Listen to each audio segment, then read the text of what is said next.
இதெல்லாம் நம்மளால செய்ய முடியாது, ரொம்ப பெரிய வேலையா இருக்குமோ அப்படின்னு நினச்சிக்கிட்டு இருந்தீங்கன்னா கண்டிப்பாக இருக்காதீங்க. சொல்கிற மெஷர்மெண்ட்டை டக்கு புக்குன்னு போட்டு இது செஞ்சு சாப்பிட்டு பாருங்கள். கடையிலலாம் கிடைக்காது, நம்ம தான் செய்யணும். வைரலாக போய்கிட்டு இருந்த குக்கீஸ் பை ரெசிபி தான் பார்க்க போகிறோம். மெஷர்மெண்ட் எல்லாமே ஸ்க்ரீனில் கொடுக்குறேன் பாருங்க. வீடியோ சேவ் பண்ணிட்டு சேனலை ஃபாலோ பண்ணிக்கோங்க. அடுத்து இஃப்தார் ரெசிபிஸ்லாம் போட போகிறேன். ஃபர்ஸ்ட் ஒரு பவுலில் சக்கரை, ப்ரௌன் சுகர், முட்டையெல்லாம் போட்டு நல்லா வந்து மிக்ஸ் பண்ணி எடுத்துக்கோங்க. மெல்ட் பண்ண பட்டரை வந்து மெல்ட் பண்ணதுக்கப்புறம் தான் அளவு அளந்து ஊற்றணும்.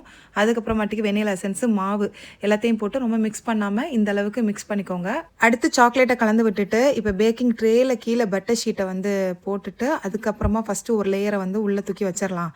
அடுத்த லேயருக்கு வந்து இடையில நீங்கள் நட்டலாக வச்சாலும் ஓகே, இல்லை இந்த மாதிரி சாக்லேட்டை மெல்ட் பண்ணி வச்சாலும் ஓகே தான். மீதம் இருக்கிற மாவில் வந்து பால் மாதிரி உருட்டி இப்போ அதுக்கு மேலே வச்சிடறோம். அவ்வளோதான். 180 டிகிரி செல்சியஸில் ஒரு 10 மினிட்ஸ் அவனை ப்ரீ ஹீட் பண்ணிவிட்டு ஒரு 30 மினிட்ஸ் வந்து இதை பேக் பண்ணி எடுத்துடணுங்க.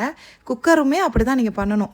கீழே வந்து ஒரு ஸ்டாண்டு வச்சுட்டு பண்ணி பாருங்கள். குக்கரோட டைமிங்ஸும் 35 மினிட்ஸு. ட்ரை பண்ணி பார்த்துட்டு சொல்லுங்கள் என்கிட்ட. பாய்.